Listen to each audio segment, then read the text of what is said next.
For the people of ancient Egypt, death was not something to be feared in the same way we often fear it today. Instead, it was seen as the beginning of a long and mysterious journey into another world. But this journey was not simple, and it was certainly not guaranteed to succeed. According to Egyptian belief, the soul would face trials, dangerous passages through the underworld, and finally, a powerful judgment. Because of this, the Egyptians prepared for death with extraordinary care. They preserved the body through mummification and built elaborate tombs deep within the desert. Powerful gods were believed to guide and judge the dead.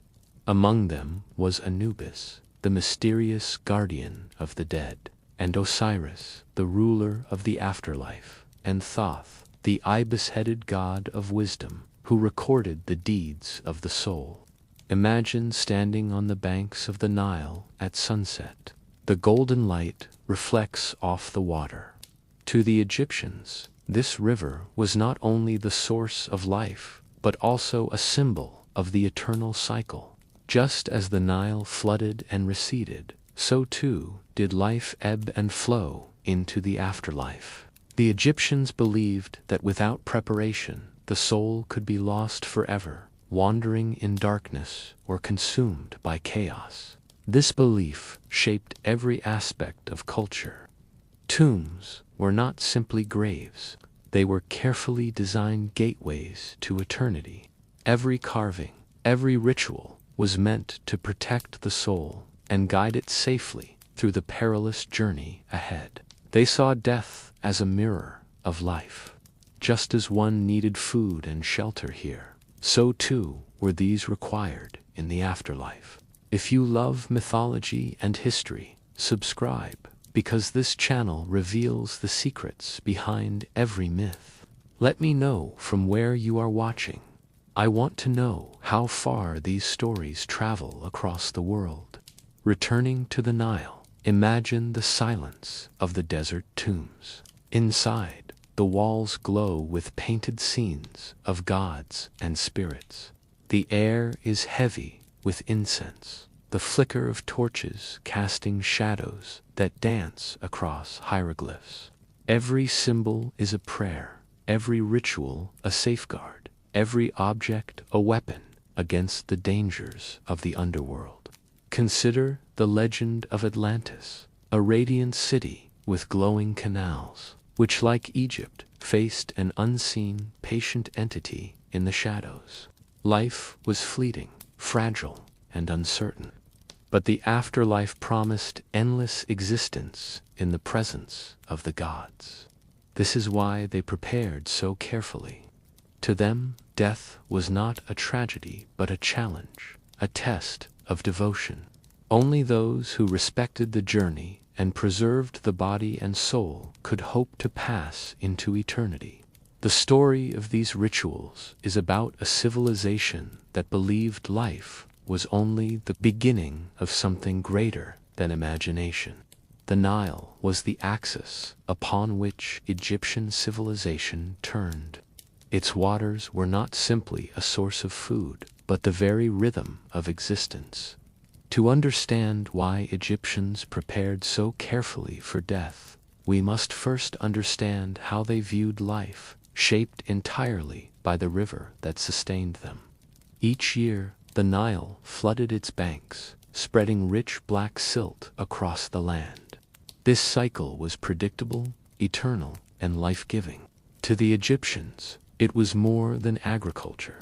It was a divine pattern, proof that the universe itself was ordered. They called this principle Mat, truth, balance, and harmony. The Nile embodied it perfectly, pulsing like the heart of the world. Daily life reflected this cosmic order. Farmers sowed grain in the fertile soil, working in unison with the seasons. Fishermen cast nets into the river's depths, and traders carried goods along its waters, relying on the current's steady flow. Villages thrived because the Nile was constant and reliable. Because of this, Egyptians came to believe that existence itself was cyclical. Just as the river returned each year, so too could the soul return after death. It was a natural progression, as certain as the tide. This worldview erased the fear of death as finality. Death was not destruction. It was transition, a movement from one state to another. The setting sun was not an end, but a promise of dawn. The Nile's flood was not chaos, but renewal. Life and death were woven together in a seamless rhythm, each feeding the other in an endless loop of being. The Egyptian mind saw the cosmos as a grand mirror of the Nile. The gods themselves were the ultimate guardians of this order. Ra, the sun god, journeyed across the sky each day, descending into darkness, only to rise again in glory. Osiris, lord of the afterlife, embodied rebirth, ruling over the dead just as the Nile ruled over the living. Thoth, the eye-besetted god of wisdom, recorded every deed, ensuring that knowledge and truth were preserved forever. To live along the Nile was to live within the divine cycle. To die was to step into its next phase. This belief shaped their preparations. Tombs were not mere graves, but gateways into eternity, built to last forever. Every carving, every offering, and every ritual was designed to preserve the balance of Mat and ensure the soul's safe passage. But a dark, unseen presence always lurked in the shadows, a patient entity that sought to weaken the spirit of Atlantis. Just as farmers labored to prepare their fields, families labored to prepare their dead, leaving nothing to chance. The Nile taught them that survival required effort. Crops did not grow without toil, and the soul did not endure without preparation. The river's lessons became spiritual truths. Work, devotion, and balance were essential both in life and beyond. Thus, the Egyptian worldview was not one of despair, but of continuity. The Nile flowed endlessly, and so too did existence. Death was simply another bend in the river, another stage in the eternal journey toward the stars. Every sunrise reminded Egyptians that the universe was ordered and divine. When they faced death, they did not tremble. They prepared reverently because they believed the journey beyond life was as real and inevitable as the river's return. To the ancient Egyptians, life was never confined to the physical body. It was animated by something far greater, the eternal human soul. This profound belief was the very foundation of their vision of death. Without the soul, the body was nothing more than molded clay. The Egyptian soul was not a single entity, but a complex, layered essence. It was the invisible force that gave breath, thought, and identity. It was the spark that connected human beings to the divine order of the cosmos, a traveler facing a perilous journey beyond the veil. This conviction shaped every ritual and every tomb. They believed that the soul's survival depended entirely on careful preservation and spiritual guidance. If neglected, the soul could be lost, wandering forever in darkness. But if honored, it could ascend as a radiant being among the gods. The soul was deeply personal. It carried the weight of memories and emotions. To lose the soul was to lose the very self. This explains why Egyptians devoted extraordinary care to death. Funerary rituals were not mere superstition. They were a vital, spiritual necessity. Tombs became sanctuaries, filled with offerings to nourish the spirit. Every detail was meticulously designed to ensure the soul's safe passage. The body and soul were inseparable. The body was the vessel, and the soul was the eternal passenger on a voyage to eternity. If the vessel decayed, the passenger was stranded. If the soul was neglected, the body's existence became meaningless and void. Death was not an escape, but a reckoning. The soul would stand before the gods, judged by the principle of truth and harmony. The stakes were immense. A righteous soul would pass into paradise, while a corrupted one could be erased from existence forever. This lived reality shaped how they built their homes, worshipped their gods, and honored their dead in one eternal sacred cycle. When death came, they did not despair. They prepared, for the soul was ready to journey into the unknown and seek its eternity. The Egyptian soul was not a single, simple essence. It was a complex, layered reality, divided into distinct parts that together defined existence. To understand why Egyptians prepared so carefully for death, we must explore these dimensions of the soul: the Ka, the Ba, and the Ak. The Ka was the vital spark, the life force that animated the body. It was born with a person and remained with them throughout life. At death, the Ka did not vanish. It lingered, requiring nourishment. This is why tombs were filled with food, drink, and sacred offerings. Without these offerings, the Ka would starve, leaving the soul vulnerable. Every gift was essential sustenance for the journey ahead. The Ba was different. It was the personality, the essence that made each person unique, often depicted as a bird with a human head.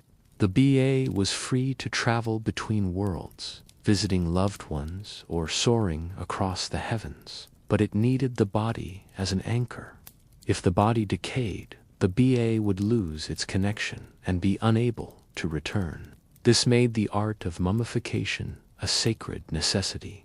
The Ak was the most mysterious, the perfected soul that emerged. After death, if all rituals were performed correctly and judgment passed, the Ak was eternal and radiant, a spirit that could live among the gods, shining in the heavens, free from all earthly limits. Reaching this state required righteousness. The soul would be judged and tested. Only the pure could truly become an Ak. Together, these parts formed the Egyptian vision of eternity. The Ka needed food, the Ba needed the body, and the Ak needed virtue. This layered vision reveals why they prepared so carefully. They believed eternity was fragile, dependent on balance, preservation, and devotion. The soul was a bridge between worlds. To honor it was to honor existence itself, ensuring the journey beyond death would never end. For the ancient Egyptians, the human body was far more than mere flesh and bone. It was a sacred vessel, a vital anchor for the soul. They believed in two distinct parts of the spirit, the Ka and the Ba. These required a physical home to stay connected to our world. Without the body, the soul remained incomplete and vulnerable, unable to endure the perilous journey through the realm of the dead. Preservation was not a matter of vanity, but of ultimate survival. To lose the body was to drift helplessly into the void. The sight of these preserved remains convinced them that life after death depended entirely on maintaining the body's integrity. Over centuries, this natural accident evolved into a deliberate and complex art form, the ritual of mummification. Every step was crucial. The soul needed to recognize its face and form, to return to it. To lose identity was to lose the self.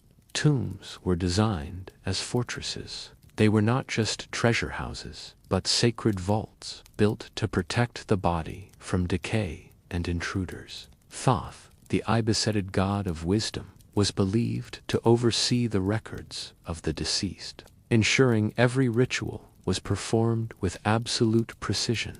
But a dark, unseen presence always loomed, the threat of chaos and the patient erosion of time that sought to weaken the soul's anchor. Priests performed the opening of the mouth ceremony, a vital ritual to restore the senses to the deceased for their eternal life. This preservation was also a cosmic duty. To neglect the body was to invite disharmony into the universe and dishonor the gods themselves. The stakes were binary: eternal life or total oblivion. A well-preserved body allowed the soul to transform into the divine and eternal Akh. However, if the body decayed, the soul was erased from existence, condemned to a second, permanent death from which there was no return. Ancient Egyptians did not see death as an end, but as a challenge.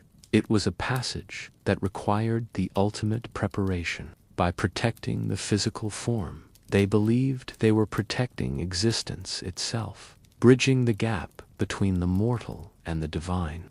Their devotion to eternity remains etched in stone and linen, a testament to a culture that refused to let death have the final word. The practice of mummification did not appear fully formed in Egypt. It emerged gradually, shaped by the land and the climate. To understand why Egyptians perfected this art, we must trace its origins back to the desert sands and the earliest burials. In the beginning, bodies were placed directly into shallow graves dug into the dry earth. The desert's heat naturally preserved the remains. For the Egyptians, this was no accident. It was a sign, proof that preservation was essential for the soul's survival. They believed the body had to remain intact if the Ka and Ba were to recognize it and return after death. As society advanced, burials became more elaborate. Wooden coffins and stone tombs eventually replaced the simple graves of the past. Yet these protective structures, while shielding the body from animals, also trapped moisture, leading to the tragedy of decay. The Egyptians faced a dilemma: how to preserve the body when nature no longer did the work for them. The answer was innovation. Over centuries, embalmers developed techniques to replicate the desert's natural preservation through deliberate ritual. They experimented with drying agents, oils, and resins, learning to treat the body with sacred salts to ensure permanence. This transformation was not only practical, but deeply spiritual. The act of preserving the body became a sacred duty. Each step was performed with prayers, and each material was chosen for its protective power against the unseen presence. The embalmers were not merely technicians. They were guardians of eternity, entrusted with the soul's ultimate survival. In a world where life was fragile, the tomb offered stability. The preserved body was a promise that death could be conquered. Over time, mummification became central to the culture. Even common people sought preservation, reflecting a shared belief in the afterlife. The body was no longer just flesh. It was a sacred vessel, a bridge between worlds, and a key to eternity. To neglect it was to risk annihilation. To preserve it was to honor the gods and secure the soul's future. What began in the desert sands became one of the most iconic practices of the ancient world. It was a ritual that defined Egypt's vision of life, death, and the eternal journey beyond. Even today, these ancient preparations speak of a civilization's extraordinary care and determination to resist oblivion. To the ancient Egyptians, death was not an end, but the start of a magnificent and perilous journey toward eternal life. By the height of their civilization, mummification had become a sacred art, a ritualized process, blending science, religion, and deep devotion. It was not simply about preserving flesh. It was about preparing the body as a vessel for eternity. ensuring the soul could recognize its form. The process began with the removal of what was most vulnerable to decay, the internal organs, which were handled with extreme care. Embalmers carefully extracted the stomach, intestines, lungs, and liver, placing them into special containers known as canopic jars. These jars were guarded by protective deities, each responsible for safeguarding a vital part of the body for the afterlife. The heart, however, was often left in place, for it was believed to be the seat of memory, morality, and identity. This vital organ was essential for the final judgment before Osiris, where the deceased's deeds would be weighed against the feather of truth. Next came the delicate step of drying the body using natron, a natural salt abundant in Egypt's vast deserts. The body was covered in this substance for 40 days, resting in silence as the salt drew out moisture and halted decay. Once dried, the body was washed and anointed with oils and resins, each chosen for its symbolic meaning and protective power. The resins sealed the flesh, the oils restored flexibility, and the perfumes sanctified the body for its meeting with the gods. The embalmers worked with reverence, chanting prayers and invoking ancient gods, treating the body as a sacred, evolving vessel. The wrapping followed. Strips of fine linen were wound carefully around the body, layer upon layer, each bound with ritual words. Amulets were placed between the wrappings, charms of protection and tokens to guide the soul through the dangers of the underworld. These wrappings were not only physical protection, but spiritual armor, shielding the body against any darkness it might encounter. Special attention was given to the face. Masks of painted wood or gilded gold were placed over the features. These masks were not mere decoration. They were identities preserved, eternal visages meant to endure long after the flesh had faded.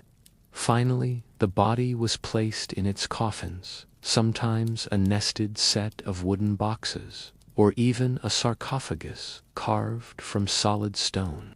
The coffin was inscribed with prayers and images of gods, serving as a fortress for the soul's eternal rest. Priests invoked Anubis, the jackal-headed guardian of the dead, to bless the work and guide the soul safely to the field of reeds. Mummification was not uniform. While the wealthy had elaborate rituals, the poor received simpler treatments, yet the core belief was the same. Every soul deserved a chance to endure, and every body was seen as a potential vessel for the divine spark of eternity. It was the bridge between life and death, turning fragile flesh into an eternal form for a journey that was uncertain and infinite. Through these careful preparations, the ancient Egyptians sought to conquer time itself, ensuring their legacy would live forever. In ancient Egypt, death was never left to chance. It was a passage so perilous, so fraught with uncertainty, that only the divine could ensure success. And it was the priests, the guardians of sacred knowledge, who stood at the center of this preparation, bridging the mortal and the eternal realms. The priesthood was a complex hierarchy. Chief among them were the sempriests, recognizable by their distinctive leopard skin garments, performing the most critical ceremonies. They were believed to channel divine power, invoking the gods to protect the soul. Their chants were not mere words. They were spells woven into eternity. The opening of the mouth ceremony was perhaps their most vital duty. Performed on the mummy, it symbolically restored the deceased's senses. Sight, speech, and breath were returned. Without this rite, the dead would remain mute and blind, unable to speak before the gods or face judgment. While some priests prayed, others oversaw the embalming, In sacred silence, they treated the body with precious oils, resins, and fine linen wrappings. Every gesture was a prayer. Every layer of linen was bound with protective words. They were the custodians of eternity, ensuring the soul's vessel remained intact. The rituals continued into the tomb. Priests recited passages from the Book of the Dead, inscribing powerful spells onto the very walls of the burial chamber. They invoked Thoth, the ibis-headed god of wisdom, to record the soul's deeds, and Anubis to guard the tomb against any malevolent presence.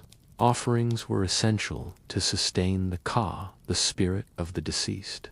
Food, drink, and incense were consecrated to nourish the soul on its long journey. Without the priest's blessing, these items were merely objects. With their ritual, they became lifelines, strengthening the spirit for the trials ahead. Beyond the spiritual, priests provided social order. Their presence reassured families, transforming the chaos of grief into the structure of faith and hope. In a world where death was constant, they were the architects of eternity. They ensured that every Egyptian, high or low, had a path to the stars. They were the bridge between the human and the divine, the voices that carried the dead safely into the eternal realm of the gods. For the ancient Egyptians, death was not the end. Thanks to the meticulous care of the priests, it was simply the beginning of a magnificent journey. In the golden sands of Egypt, the tomb was far more than a simple resting place. It was a fortress, a gateway, and a map for the soul's journey into eternity. The tomb served as a monument of devotion to the living and a safeguard against chaos for the dead. Without this sanctuary, the body and soul were vulnerable to decay, theft, and the terrifying prospect of spiritual annihilation. Ancient Egyptians believed the tomb was a bridge between our mortal world and the divine. Its walls were inscribed with sacred prayers. The architecture itself was designed to mirror the cosmos. Every pillar, every chamber, and every inscription carried a profound cosmic meaning.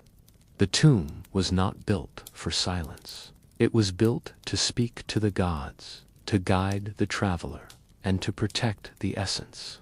Deep within the desert, hidden beneath stone and sand, burial chambers shielded the mummy from the harsh elements and intruders.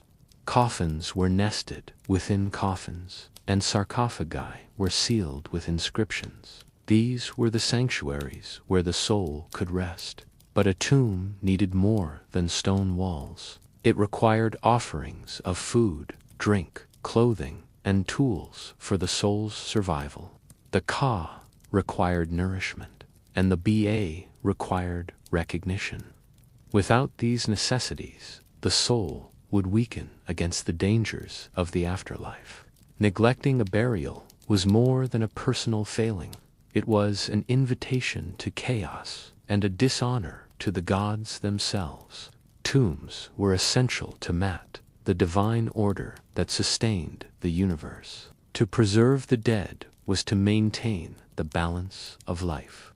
The grandeur of these structures reflected status. Pharaohs built massive pyramids, monuments that proclaimed their power and secured their divinity. Yet, even common people sought modest burial places. Simple chambers still carried the same hope, the same offerings, and the same prayers. The tomb was also a place of living memory. Families would visit, reciting prayers to keep the bond between the living and the dead alive. It was a reminder that life flowed into eternity. These fortresses were not built for vanity, but for the soul's ultimate survival. The tomb was the key to eternity, the vessel of hope, and the promise that death was not the end, but a new beginning. In the presence of the gods, the soul would finally ascend. leaving the stone walls behind for a journey that would last forever. The tombs of ancient Egypt were not empty chambers of stone. They were storehouses for the eternal soul's journey. Inside, every object was chosen with care and placed with devotion, believed to be essential for survival in the afterlife. Food was among the most vital offerings. Bread, beer, and fruits were placed in clay jars to nourish the ka. The qa was the vital essence that required food even after death. Without it, the soul would weaken and fade. Dignity was paramount. Fine linen garments and sandals were provided so the soul could appear before the gods with honor. Jewelry carried symbolic power. Amulets shaped like scarabs and the eye of Horus shielded the soul from the dangers of the underworld. The god Thoth, with the head of an ibis, recorded the deeds of the deceased, guiding those who were well prepared. Tools and weapons were included because the afterlife mirrored life. Farmers needed their plows, soldiers needed their blades. For the wealthy, model boats were placed in tombs to symbolize passage across the treacherous waters of the Duat. These vessels ensured the soul could safely navigate the perilous realms and reach the fields of eternal peace. Animals were sometimes buried as companions. Mummified cats and dogs served as spiritual protectors for their owners. For the pharaohs, the treasures were grander. Golden masks and jeweled coffins signaled their divine status among the gods. Yet they also feared the unseen presence, a dark shadow that sought to weaken the soul and bring chaos to eternity. Even the simplest tombs carried hope. A single jar of grain or a small amulet reflected the same profound devotion. The tomb was not just a monument of wealth. It was a survival kit for the most important journey of all. To the Egyptians, eternity was real and tangible. Their care for the dead was a testament to their love for life. For the ancient Egyptians, death was not a final end, but the start of a perilous journey through a landscape of magic and monsters. To navigate the treacherous path to eternity, the soul required more than just faith. It needed a map, a guide, and a weapon. Among the treasures placed in these tombs, none carried greater weight than the sacred texts, known to us as the Book of the Dead. These writings were not mere decoration. They were a collection of spells, prayers, and instructions designed to protect the deceased from spiritual harm. The Book of the Dead was a manual for survival, transforming the silent tomb into a fortress of powerful protective words for the soul. Egyptians believed the afterlife, or the Duat, was filled with rivers of fire, monstrous guardians, and complex trials that tested one's very essence. Without the correct spells, a soul was defenseless. But with the sacred script, a person could summon divine protection and outwit chaotic forces. The god Thoth, the ibis-headed master of wisdom, was the architect of these spells, providing the knowledge needed to unlock the hidden gates. The most critical moment in any journey was the final judgment in the Hall of Two Truths, where the soul stood before Osiris. Here, the heart was weighed against the feather of Mat, the goddess of truth and cosmic order, to determine the person's worthiness. The Book of the Dead provided declarations of innocence, allowing the deceased to affirm they had lived a life of balance and virtue. I have not stolen, I have not lied, I have not killed. These words were a shield, a testimony of a righteous spirit. Priests meticulously prepared these writings, selecting specific spells tailored to the individual's life and status to ensure their success in eternity. While the wealthy commissioned elaborate, illustrated scrolls. Even the most modest burial included these vital texts as a lifeline for the soul. To the Egyptians, language was divine power. To speak a spell was to shape reality and command the forces of the universe. The Book of the Dead was more than literature. It was magic and faith bound together, a testament to their obsession with preparation. They left nothing to chance.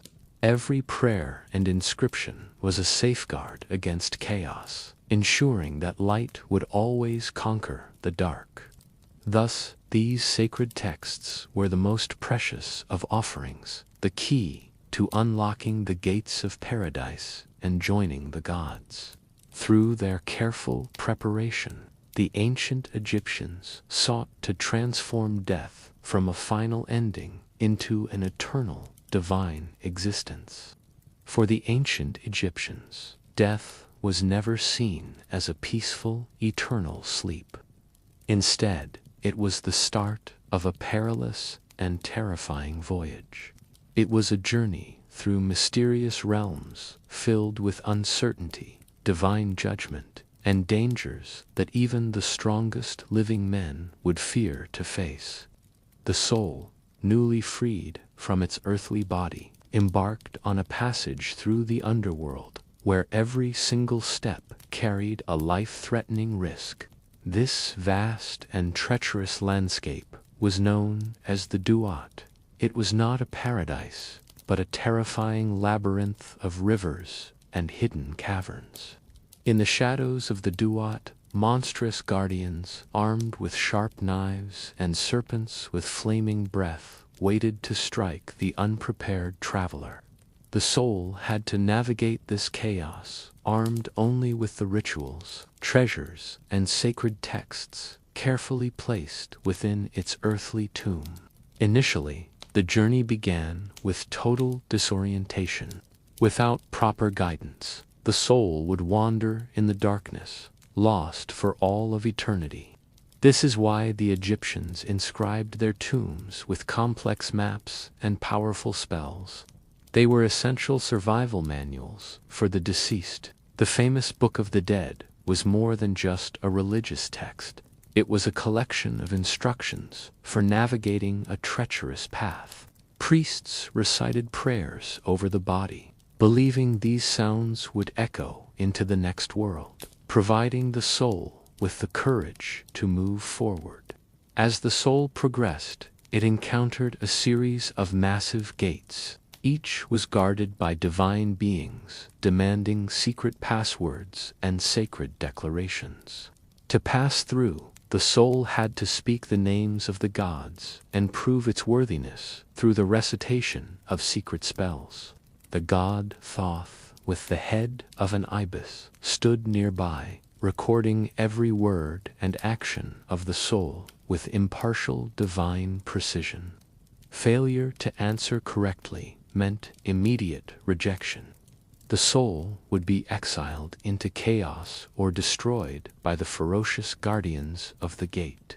Beyond the gates lay rivers of fire and lakes of deadly poison. These environmental hazards tested the soul's purity and its spiritual endurance. The traveler often had to transform into animals or invoke the protection of the gods to cross these waters filled with demons. Every challenge was a dual test, both physical and spiritual, designed to strip away the weaknesses of the mortal world. The dangers were relentless. Spirits of chaos tried to drag the soul into oblivion, while false gods tempted it with deceitful lies. The Egyptians believed that only those who prepared with preserved bodies and sacred amulets could survive these terrifying encounters. The unprepared were doomed to remain lost in the darkness forever, their names and spirits erased from the fabric of existence. Yet this journey was more than just a series of threats. It was a transformative process. Every trial refined the traveler's soul.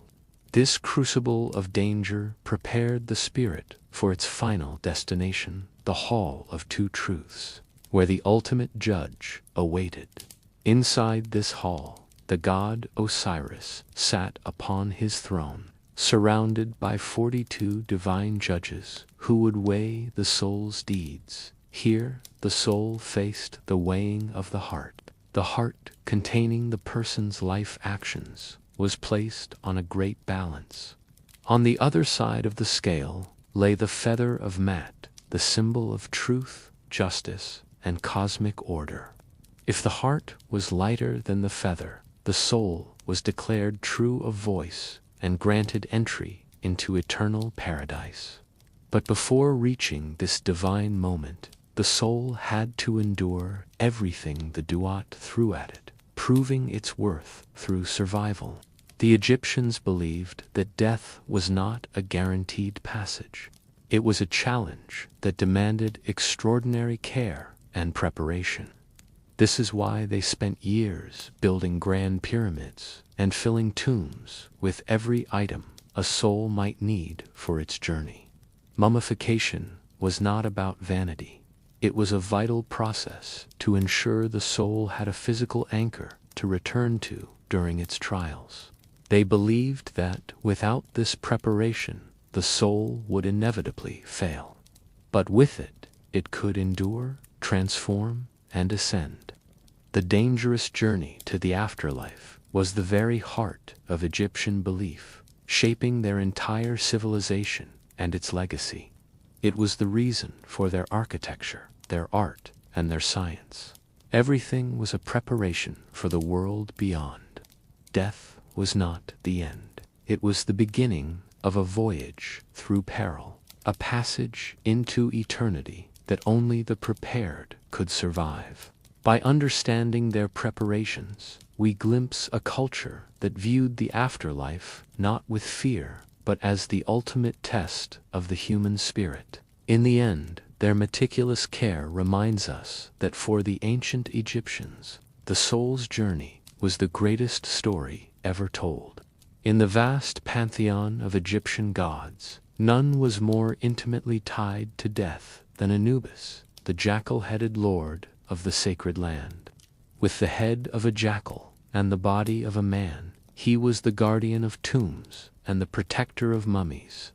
To the Egyptians, Anubis was a constant presence, watching over every ritual and every passage into the eternal mystery of the afterlife. His role began at the tomb. He was believed to stand at the threshold, guarding the physical body against desecration and dark forces. Jackals prowled the desert cemeteries at night. Egyptians imagined Anubis as their divine counterpart, a god who kept scavengers at bay.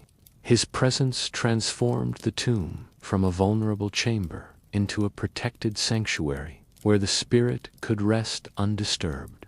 But Anubis was more than a guardian. He was a guide. The soul, disoriented after death, required his assistance to navigate the underworld. Anubis led the way through the duat, carrying the soul through darkness and past the terrifying demons that lurked in the shadows. Across rivers of fire and through treacherous gates, he directed the traveler toward the Hall of Two Truths for final judgment. Anubis also presided over the sacred rituals of mummification, ensuring the body was preserved for the soul's eventual return. Priests invoked his name as they anointed the body with rare oils and placed protective amulets between the layers of linen. He was the divine embalmer, the god who ensured that the vessel of the soul remained intact across the vast stretches of time. The most critical moment arrived in the Hall of Two Truths. Here, Anubis prepared to weigh the heart of the deceased. The heart was placed on one side of the scale, carrying the weight of a lifetime's deeds, both good and evil. On the other side sat the feather of Mat, symbolizing truth, cosmic balance, and the divine order of the universe. Thoth, the ibis-headed god of wisdom, stood ready to record the verdict with his stylus and scroll. If the scales were equal, the soul was found righteous and worthy of entering the fields of reeds for eternity. But if the heart was heavy with sin, the soul was condemned to be devoured by the monstrous Ammit, the devourer of the dead. Anubis was the impartial judge, the god who determined fate with absolute precision and ancient fairness. The Egyptians revered him because he embodied both protection and justice, serving as a comfort in the face of the unknown. His presence was a reminder that death was not chaos, but a structured journey leading toward a higher purpose. Without Anubis, the journey through the afterlife was impossible. With him, the soul could endure and ascend into the stars. At the heart of ancient Egyptian belief lay a ritual, both dramatic and decisive, the weighing of the heart.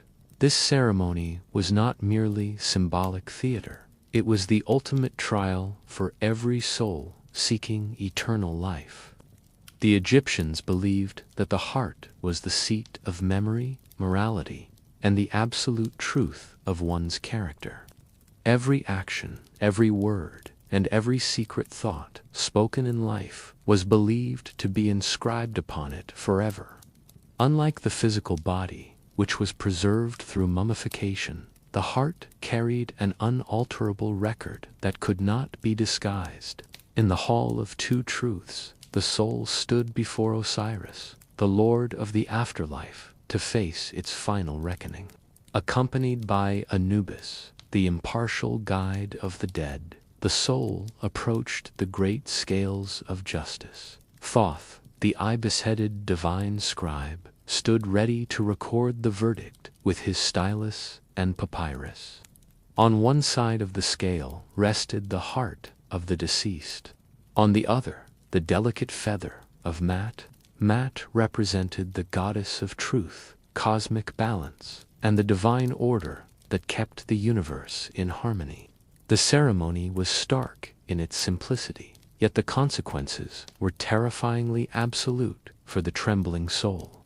If the heart balanced perfectly with the feather, the soul was declared true of voice and righteous. Such a soul was granted passage into eternity, transformed into the radiant Akh to dwell in paradise forever. But if the heart was heavy, weighed down by lies, cruelty, or injustice, the scales tipped toward doom. In that dark moment, the monstrous Ammit, the devourer of souls, awaited her feast with hungry eyes. She would devour the heart, erasing the soul from existence and denying it any hope of eternal life. There was no second chance or mercy. The condemned were annihilated, lost forever in the void of oblivion. The Egyptians feared this erasure above all else, driving them to live with strict devotion to the principles of Mat. They filled their tombs with offerings and sacred texts, hoping to provide every advantage for the coming trial. The Book of the Dead contained essential spells and affirmations, known as the negative confessions. The deceased would declare, "I have not stolen, I have not lied, I have not killed unjustly." These words were shields against condemnation, affirming a life lived in perfect harmony with the universe. To live unjustly was to disrupt the cosmic order. To live truthfully was to sustain the world itself. The ceremony was the ultimate test, the moment when preparation met judgment and truth determined eternity. For the Egyptians, the weighing of the heart was the decisive trial that defined the very meaning of existence. For thousands of years, the Great Pyramids have stood as silent witnesses to a civilization obsessed with what lies beyond the veil of life. To the ancient Egyptians, death was not an end, but a complex transition, a journey requiring meticulous preparation and unwavering faith. At the heart of this belief stood Osiris, the lord of the afterlife. ruler of the underworld, and the ultimate judge of all souls. Osiris was more than just a god. He was the embodiment of rebirth itself, offering hope to those who lived in harmony with Maat. His own myth of death, dismemberment, and resurrection mirrored the eternal cycle the Egyptians believed every soul must endure. But the path to Osiris was fraught with danger. The soul first had to navigate the treacherous landscapes of the Duat, the underworld. Guided by Anubis, the jackal-headed god, the deceased moved toward their final destination, the Hall of Two Truths. Inside this vast hall, the gods gathered to witness the ultimate trial. Here, the soul's earthly life would be measured with absolute precision. Thoth, the ibis-headed god of wisdom and writing, stood ready with his stylus and palette to record the divine verdict. At the center of the hall stood the great scales. On one side, Anubis placed the heart of the deceased. The heart held all the deeds, thoughts, and truths of a person's life. On the other scale sat the feather of Maat. Maat represented the cosmic order, the balance of the universe. To enter paradise, the heart had to be as light as this feather. Osiris presided over this ceremony from his throne. He wore the white crown of Upper Egypt and held the crook and flail. His presence was a reminder that eternity depended on righteousness. If the heart was pure, Osiris declared the soul righteous. The righteous soul would then travel to the field of reeds, a paradise where they lived forever in joy, abundance, and peace. In this eternal world, there was no hunger or pain, only the divine presence and the continuation of the life they loved on earth. But for the heavy heart, burdened by injustice and lies, the fate was terrifying. Osiris's judgment was final and absolute. Ammit, the devourer part lion, hippopotamus, and crocodile waited by the scales to consume those who failed the test. To be eaten by Ammit was to suffer the second death, the total erasure of the soul from existence. There was no appeal. This high-stakes reality drove the Egyptians to live lives of devotion, balance, and careful preparation for their final reckoning. Mummification was not just about the body. It was a ritual designed to preserve the vessel for the soul's journey to Osiris. The Book of the Dead contained the spells and secrets needed to pass the trials of the Duat and stand before the great judge. Osiris offered more than just judgment. He was a symbol of justice and hope, proving that death was not chaos but order. His authority gave weight to their morality. Every action in life was a preparation for that one single moment before the scales. To stand before Osiris was to face the ultimate truth of one's own existence. Eternity was not a guarantee, it was earned. In the end, the ancient Egyptians didn't fear death. They feared a life lived without truth, for only truth could unlock the stars. Osiris remains the eternal guardian of this dream, the Lord, who reveals whether a soul has prepared well enough to live forever. For the ancient Egyptians, the journey through death was not an end, but a path toward a glorious, eternal fulfillment. After surviving the treacherous dangers of the Duat, the soul stood before the divine tribunal for the weighing of the heart. The god Thoth, with the head of an ibis, stood ready to record the final verdict of the soul's earthly deeds, once declared righteous. The soul was granted entry into paradise, the eternal and breathtaking realm known as the Field of Reeds. This was no abstract heaven, but a perfected continuation of life, a place where the beauty of Egypt was preserved forever.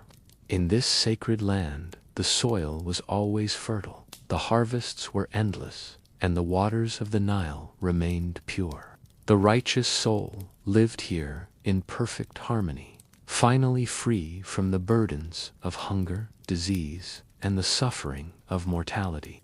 Eternity was a place of belonging, where families were restored, and the bonds of love endured far beyond the grave. The soul was reunited with ancestors and companions, continuing the social order that had defined their lives on earth.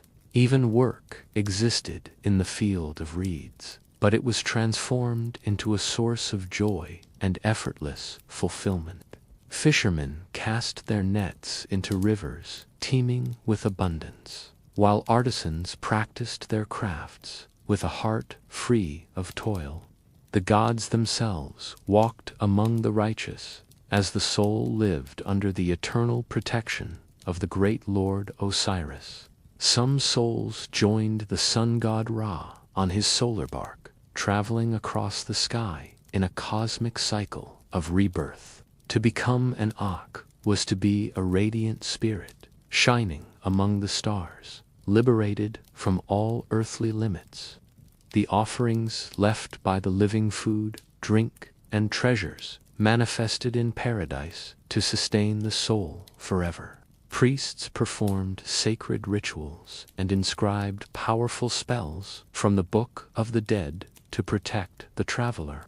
Every amulet wrapped within the linen and every spell spoken served to empower the soul in its eternal journey. Ultimately, the soul achieved a perfect balance with Mat, the principle of truth, justice, and cosmic order. Eternity was the reward for a life lived truthfully, where even the poorest farmer could stand beside the greatest kings. For the Egyptians, death was not a mystery to be feared, but a certainty of reaching a world where balance endured. It was the beginning of perfection, a passage into a realm where truth triumphed and existence was secured for all time. For the ancient Egyptians, eternal life was not a vague hope, but a vivid certainty, a continuation of existence, perfected and secured through devotion. Death was not the end, but the threshold to a new reality, one shaped by the gods and governed by the sacred principle of Mat. Imagine a paradise called the Field of Reeds. It mirrored the beauty of the Nile Valley, but without any of the hardships of earthly life. In this realm, the land was forever fertile, and the waters remained pure. The righteous soul lived in total harmony, free from hunger and disease. This vision of eternity was deeply social. Families were reunited, and ancestors stood ready to welcome the newly deceased into their eternal home. The Egyptians believed that love and kinship were eternal, carried into the afterlife alongside the soul. You were never truly alone. The gods themselves walked among the righteous. Osiris, the lord of the afterlife, offered protection and justice to all who entered his kingdom. Ra, the sun god, welcomed souls to join his daily journey across the sky, becoming part of the cosmic cycle of rebirth. The soul could transform into the Akka radiant spirit, shining among the stars, free from earthly limits and dwelling in the divine presence. However, this paradise was not guaranteed. It was earned through a life of righteousness. Only those in harmony with Mat could enter. The ultimate test was the weighing of the heart. Thoth, the ibis-headed god of wisdom, recorded the deeds of every soul with absolute precision. If the heart was lighter than the feather of truth, the soul was granted eternal life. Even the poorest farmer could stand beside kings. This belief gave profound meaning to every aspect of life. Every ritual and every offering was a meticulous preparation for this journey. Mummies were preserved as vessels for the soul, and tombs were built as gateways to the divine, filled with treasures for the journey ahead. The Egyptians did not leave eternity to chance. They prepared with a devotion that suggests death was not destruction, but a glorious transformation. In the end, their funerary practices were a triumph of hope over fear and truth over chaos, a promise of a cycle fulfilled forever. Through their pyramids and their prayers, the Egyptians secured a place in history and eternity, proving that death was only the beginning. Not every soul emerged victorious from the weighing of the heart. For those whose hearts were heavy with lies, the Egyptian vision of the afterlife was not paradise. In the Hall of Two Truths, the deceased stood before Osiris. Here, the fate of the wicked was stark, terrifying, and absolutely final. The centerpiece of this judgment was the scales. On one side sat the feather of Mat, representing truth and cosmic order. On the other, the deceased's heart. Thoth, the ibis-headed god of wisdom, stood ready.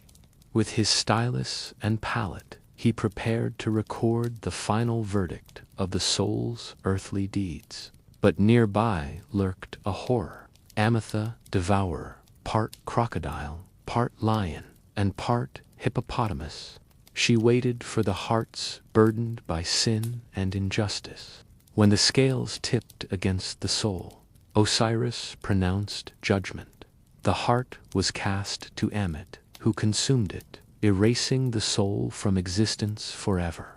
This was the great death. There was no second chance, no appeal, and no mercy. The condemned were denied eternity, lost forever in a void of oblivion. To be forgotten and annihilated was a fate worse than death. The Egyptians did not fear suffering so much as they feared the total end of their identity. This terrifying belief shaped the very fabric of Egyptian morality. Wealth and status meant nothing. A king could be devoured, while a humble farmer was rewarded. Eternal life was earned through harmony with Mat. Preparation was key. Egyptians spent lifetimes building tombs, preserving bodies, and inscribing sacred texts. Mummification was not just about preservation, it was a ritual to shield the soul. They believed neglecting these steps left the soul vulnerable to the unseen presence. The Book of the Dead contained spells to guide the soul, but ultimately, no ritual could hide the truth of one's deeds from the unerring eyes of Osiris. For the Egyptians, death was the ultimate reckoning. To live unjustly was to risk total obliteration. To live with truth was to secure eternity among the stars. This vision gave meaning to every action. In the end, only the weight of your heart determined if you would vanish or live forever in the field of reeds. The pyramids and monumental tombs of Egypt remain some of the most awe-inspiring structures in human history. To the Egyptians, these were not mere displays of wealth. They were sacred fortresses, built to secure eternity for the pharaohs. Pharaohs were seen as both mortal rulers and divine beings, the living embodiment of Matha cosmic order of truth and balance. In life, they maintained harmony across the land. In death, they were expected to continue this role in the afterlife. Their tombs were gateways to eternity, designed to protect their bodies, preserve their souls, and proclaim their divine status. The scale of these tombs reflected the stakes. A pharaoh's soul was believed to carry immense power, influencing the kingdom's fate. To neglect their burial was to risk chaos. To build massive tombs was to ensure stability and honor the gods. The pyramids symbolized this vision. Rising from the desert, they were designed to mirror the rays of the sun. This guiding light helped the pharaoh's soul join Ra, the sun god, in his eternal journey across the heavens. Inside, the tombs were filled with treasures and sacred texts. Every chamber was inscribed with prayers to guide the soul. The ibis-headed god, Thoth, stood guard over these records, ensuring the wisdom of the deceased was preserved for the Hall of Judgment. The architecture itself was symbolic corridors representing the journey through the underworld and chambers reflecting the vast cosmos. Construction of these monuments also reinforced the pharaoh's legacy, ensuring that future generations would honor their divine memory. This grandeur was necessity. The Egyptians believed the soul required protection against an unseen presence that sought to weaken order. Thus, these massive tombs reveal a deep devotion to eternity, monuments of faith, and promises that the pharaohs would live forever. The funerary practices of ancient Egypt reveal the very heart of their civilization, its values, its fears, and its unwavering vision of eternity. At the core of this preparation was Matha, divine principle of truth, balance, and cosmic order that held the universe together. Every ritual and every tomb was an effort to maintain harmony between the human and the divine, shielding the world from the encroaching chaos.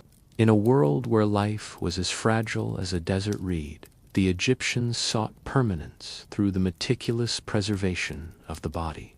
Mummification was not merely a technical process. It was a sacred attempt to defy decay and ensure the soul had a home forever.